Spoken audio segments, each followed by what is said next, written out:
श्री बृहस्पतिवार व्रत कथा। भारतवर्ष में एक प्रतापी और दानी राजा राज्य करता था। वह नित्य गरीबों और ब्राह्मणों की सहायता करता था। यह बात उसकी रानी को अच्छी नहीं लगती थी। वह न ही गरीबों को दान देती, न ही भगवान का पूजन करती, और राजा को भी दान देने से मना किया करती थी। एक दिन राजा शिकार खेलने वन को गए हुए थे, तो रानी घर में अकेली थी। उसी समय बृहस्पति देव साधु वेश में राजा के महल में भिक्षा के लिए गए और भिक्षा मांगी। रानी ने भिक्षा देने से इनकार किया और कहा, हे साधु महाराज, मैं तो दान पुण्य से तंग आ गई हूँ। मेरा पति सारा धन लुटाते रहता है। मेरी इच्छा है कि हमारा धन नष्ट हो जाए, फिर ना रहेगा बांस ना बजेगी बांसुरी। साधु ने कहा, देवी, तुम तो बड़ी विचित्र हो। धन संतान तो सभी चाहते हैं, पुत्र और लक्ष्मी तो पापी के घर में भी होनी चाहिए। यदि तुम्हारे पास अधिक धन है तो भूखों को भोजन दो, प्यासों के लिए प्याऊ बनवाओ, मुसाफिरों के लिए धर्मशालाएं खुलवाओ। जो निर्धन अपनी कुंवारी कन्याओं का विवाह नहीं कर सकते, उनका विवाह करा दो। ऐसे और कई काम हैं जिनके करने से तुम्हारा यश लोक परलोक में फैलेगा। परंतु रानी पर उपदेश का कोई प्रभाव न पड़ा। वह बोली, महाराज, आप मुझे कुछ न समझाएं। मैं ऐसा धन नहीं चाहती जो हर जगह बांटती फिरूं। साधु ने उत्तर दिया, यदि तुम्हारी यही इच्छा है तो तथास्तु। तुम ऐसा करना कि बृहस्पतिवार को घर लिपक कर पीली मिट्टी से अपना सिर धोकर स्नान करना, भट्टी चढ़ाकर कपड़े धोना। ऐसा करने से आपका सारा धन नष्ट हो जाएगा। इतना कहकर वह साधु महाराज वहां से आलोप हो गए। साधु के अनुसार कई बातों को पूरा करते हुए रानी को केवल 3 बृहस्पतिवार ही बीते थे कि उसकी समस्त धन संपत्ति नष्ट हो गई। भोजन के लिए राजा का परिवार तरसने लगा। तब एक दिन राजा ने रानी से बोला कि हे रानी, तुम यहीं रहो, मैं दूसरे देश को जाता हूँ, क्योंकि यहाँ पर मुझे सभी लोग जानते हैं, इसलिए मैं कोई छोटा कार्य नहीं कर सकता। ऐसा कहकर राजा परदेश चला गया। वहाँ वह जंगल से लकड़ी काट कर लाता और शहर में बेचता।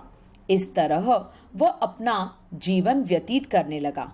इधर राजा के परदेश जाते ही रानी और दासी दुखी रहने लगी। एक बार जब रानी और दासी को 7 दिन तक बिना भोजन के रहना पड़ा, तो रानी ने अपनी दासी से कहा, हे दासी, पास ही के नगर में मेरी बहन रहती है। वह बड़ी धनवान है। तू उसके पास जा और कुछ ले आ, ताकि थोड़ी बहुत गुजर बसर हो जाए। दासी रानी की बहन के पास गई। उस दिन गुरुवार था और रानी की बहन उस समय बृहस्पतिवार व्रत की कथा सुन रही थी। दासी ने रानी की बहन को अपनी रानी का संदेश दिया, लेकिन रानी की बड़ी बहन ने कोई उत्तर नहीं दिया। जब दासी को रानी की बहन से कोई उत्तर नहीं मिला, तो वह बहुत दुखी हुई और उसे क्रोध भी आया।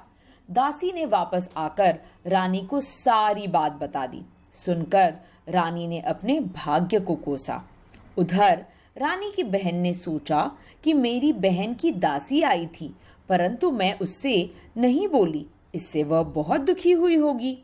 कथा सुनकर और पूजन समाप्त करके वह अपनी बहन के घर आई और कहने लगी, हे बहन, मैं बृहस्पतिवार का व्रत कर रही थी। तुम्हारी दासी मेरे घर आई थी, परंतु जब तक कथा होती है तब तक न तो उठते हैं और न ही बोलते हैं, इसीलिए मैं नहीं बोली। कहो, दासी क्यों गई थी? रानी बोली, बहन, तुमसे क्या छिपाऊं, हमारे घर में खाने तक को अनाज नहीं था। ऐसा कहते कहते रानी की आंखें भर आई। उसने दासी समेत पिछले 7 दिनों से भूखे रहने तक की बात अपनी बहन को विस्तार पूर्वक सुना दी। रानी की बहन बोली, देखो बहन, भगवान बृहस्पति देव सबकी मनोकामनाओं को पूर्ण करते हैं। देखो, शायद तुम्हारे घर में अनाज रखा हो। पहले तो रानी को विश्वास नहीं हुआ, पर बहन के आग्रह करने पर उसने अपनी दासी को अंदर भेजा तो उसे सचमुच अनाज से भरा एक घड़ा मिल गया। यह देखकर दासी को बड़ी हैरानी हुई। दासी रानी से कहने लगी, हे रानी, जब हमको भोजन नहीं मिलता तो हम व्रत ही तो करते हैं, इसलिए क्यों ना इनसे व्रत और कथा की विधि पूछ ली जाए ताकि हम भी व्रत कर सकें। तब रानी ने अपनी बहन से बृहस्पतिवार व्रत के बारे में पूछा। उसकी बहन ने बताया, बृहस्पतिवार के व्रत में चने की दाल और मनुका से विष्णु भगवान का केले की जड़ में पूजन करे तथा दीपक जलाए, व्रत कथा सुने और पीला भोजन ही करे। इससे बृहस्पति देव प्रसन्न होते हैं।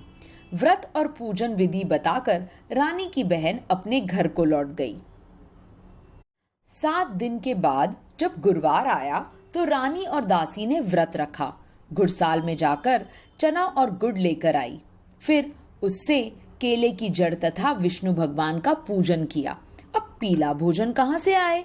इस बात को लेकर दोनों बहुत दुखी थी, लेकिन उन्होंने व्रत रखा था, इसलिए बृहस्पति देव उनसे प्रसन्न थे। इसलिए वे एक साधारण व्यक्ति का रूप धारण कर 2 थालों में सुंदर पीला भोजन दासी को दे गए। भोजन पाकर दासी प्रसन्न हुई और फिर रानी के साथ मिलकर भोजन ग्रहण किया।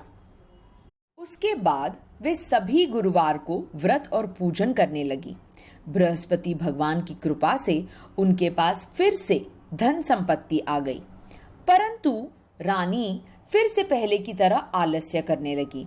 तब दासी बोली, देखो रानी, तुम पहले भी इस प्रकार आलस्य करती थी। तुम्हें धन रखने में कष्ट होता था, इस कारण सभी धन नष्ट हो गया, और अब जब भगवान बृहस्पति की कृपा से धन मिला है तो तुम्हें फिर से आलस्य होता है। रानी को समझाते हुए दासी कहती है कि बड़ी मुसीबतों के बाद हमने यह धन पाया है, इसलिए हमें दान पुण्य करना चाहिए, भूखे मनुष्यों को भोजन कराना चाहिए और धन को शुभ कार्यों में खर्च करना चाहिए, जिससे तुम्हारे कुल का यश बढ़ेगा, स्वर्ग की प्राप्ति होगी और पितृ प्रसन्न होंगे। दासी की बात मानकर रानी अपना धन शुभ कार्यों में खर्च करने लगी, जिससे पूरे नगर में उसका यश फैलने लगा। बृहस्पतिवार व्रत कथा के बाद श्रद्धा के साथ आरती की जानी चाहिए। इसके बाद प्रसाद बांटकर उसे ग्रहण करना चाहिए। एक दिन राजा दुखी होकर जंगल में एक पेड़ के नीचे आसन जमाकर बैठ गया। वह अपनी दशा को याद करके व्याकुल होने लगा। बृहस्पतिवार का दिन था। एकाएक उसने देखा कि निर्जन वन में एक साधु प्रकट हुए। वह साधु वेश में स्वयं बृहस्पति देवता थे। लकड़हारे के सामने आकर बोले, हे लकड़हारे, इस सुनसान जंगल में तू चिंतामग्न क्यों बैठा है? लकड़हारे ने दोनों हाथ जोड़कर प्रणाम किया और उत्तर दिया, महात्मा जी, आप सब कुछ जानते हैं, मैं क्या कहूँ। यह कहकर रोने लगा और साधु को अपनी आत्मकथा सुनाई। महात्मा जी ने कहा, तुम्हारी स्त्री ने बृहस्पति के दिन बृहस्पति भगवान का निरादर किया है, जिसके कारण रुष्ट होकर उन्होंने तुम्हारी यह दशा कर दी है।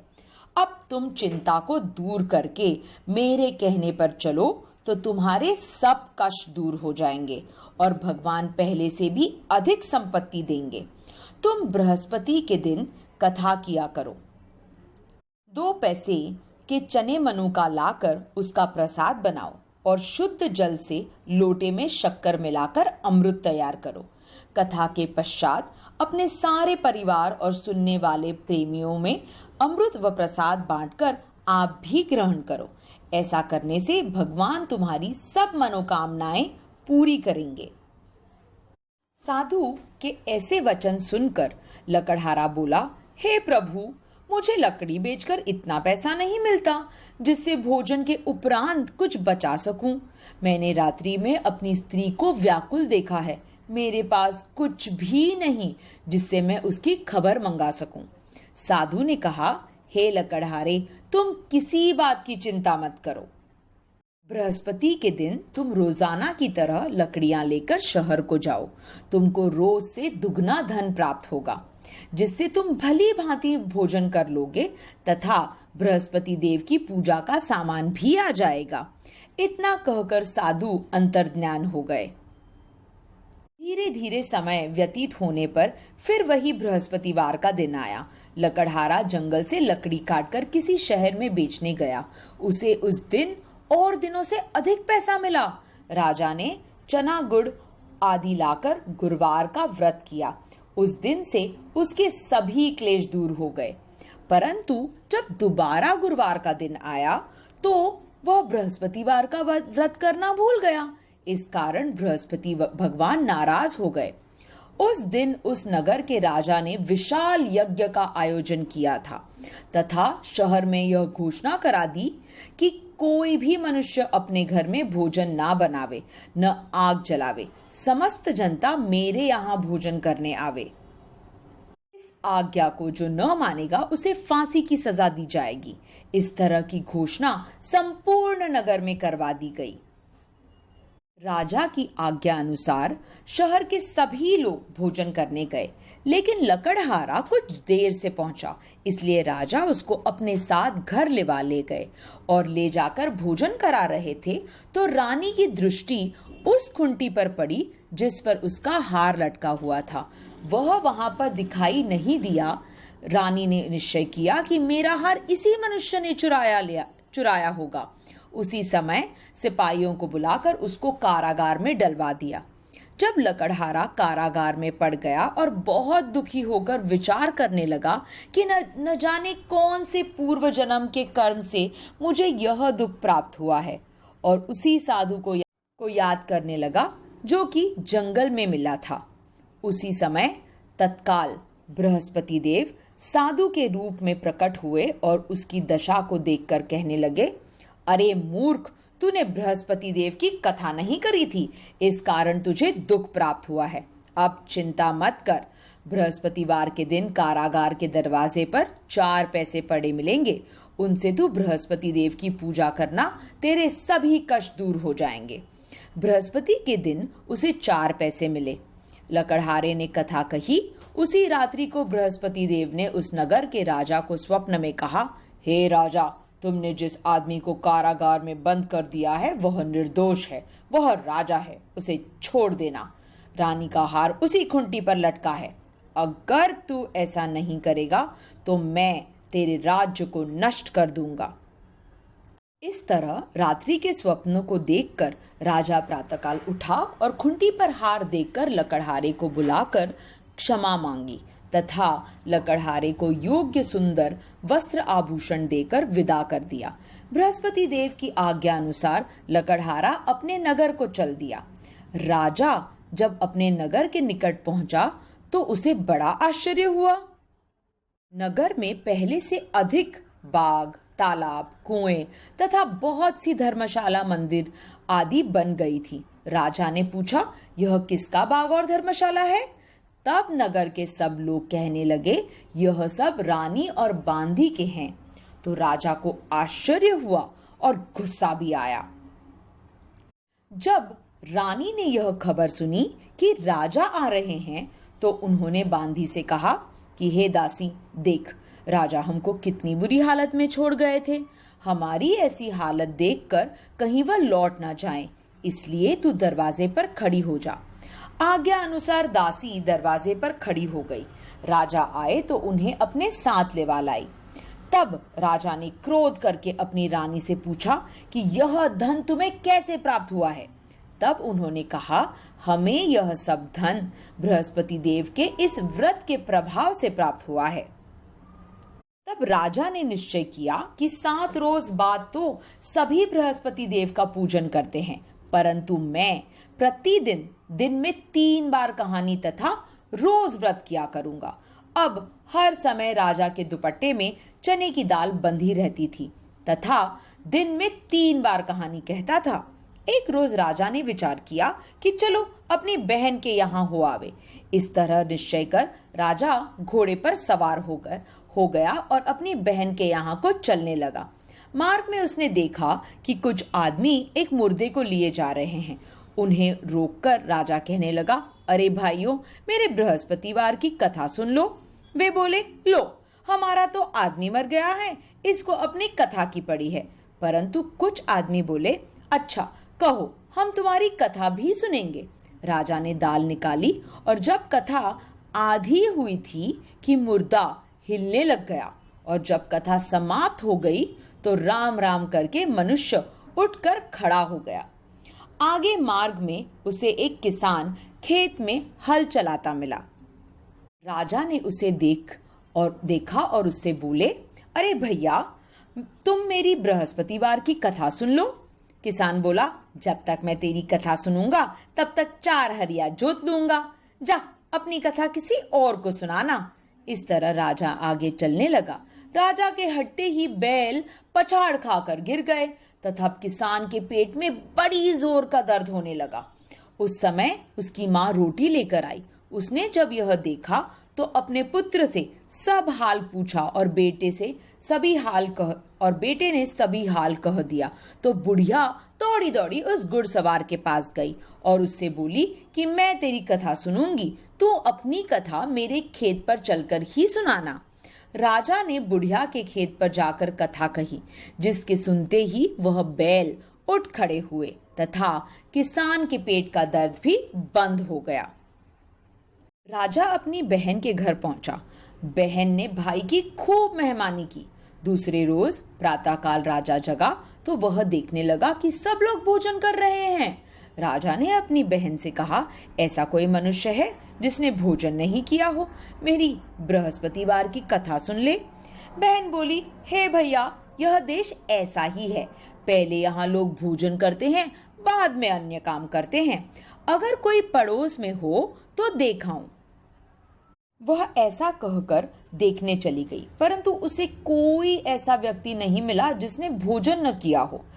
अतः वह एक कुम्हार के घर गई जिसका लड़का बीमार था।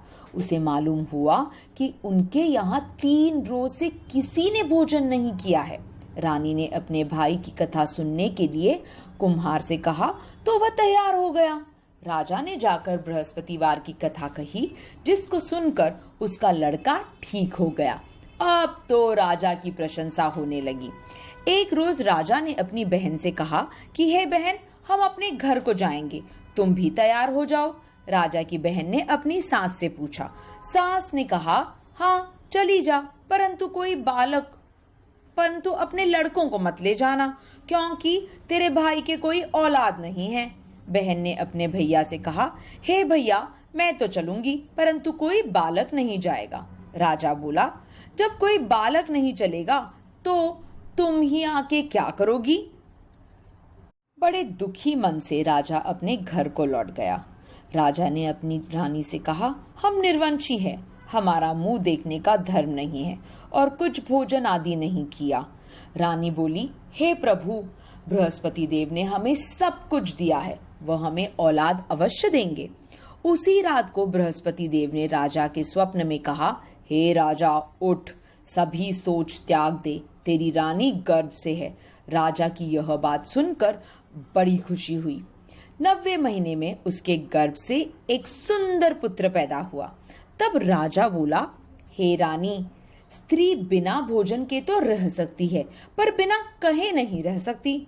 जब मेरी बहन आवे तुम उससे कुछ कहना मत। रानी ने सुनकर हाँ कर दी।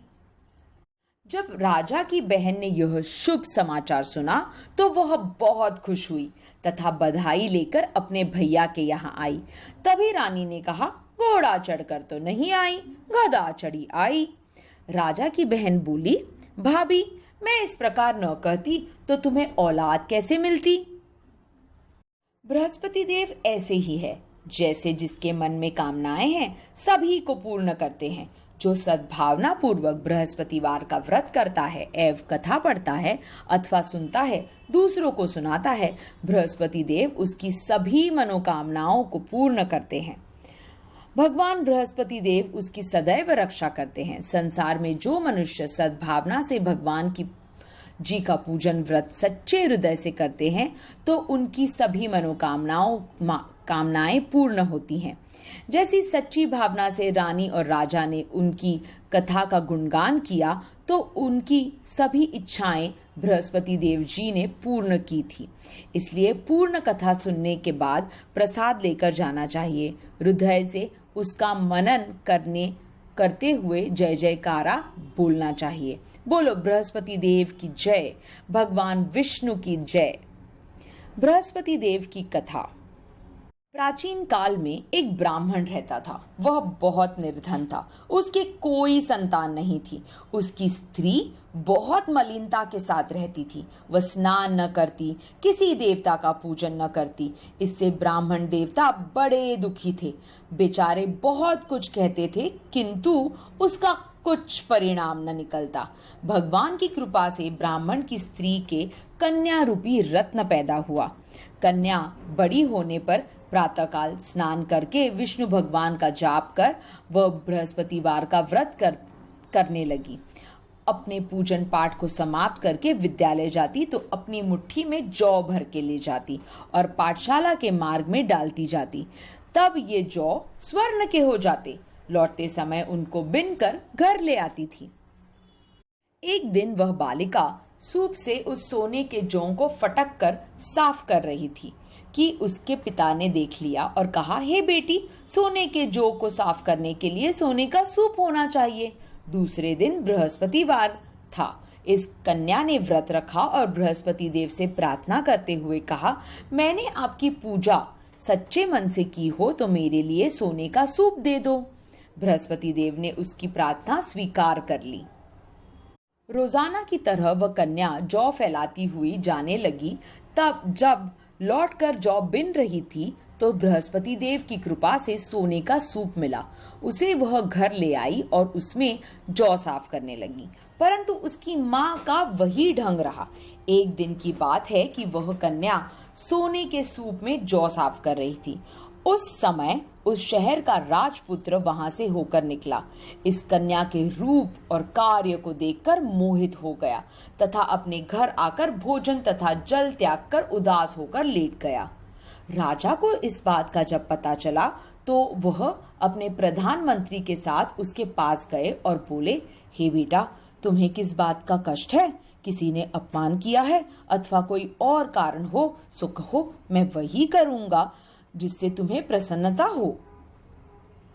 अपने पिता की राजकुमार ने बातें सुनी तो वह बोला, मुझे आपकी कृपा से किसी बात का दुख नहीं है और किसी ने मेरा अपमान नहीं किया है, परंतु मैं उस लड़की से विवाह करना चाहता हूँ जो सोने के सूप में जौ साफ कर रही थी। यह सुनकर राजा आश्चर्य में पड़ गया और बोला, हे बेटा, इस तरह की कन्या का पता तो तुम ही लगाओ, मैं उसके साथ तेरा विवाह अवश्य करा दूंगा। राजकुमार ने उस लड़की के घर का पता बतलाया।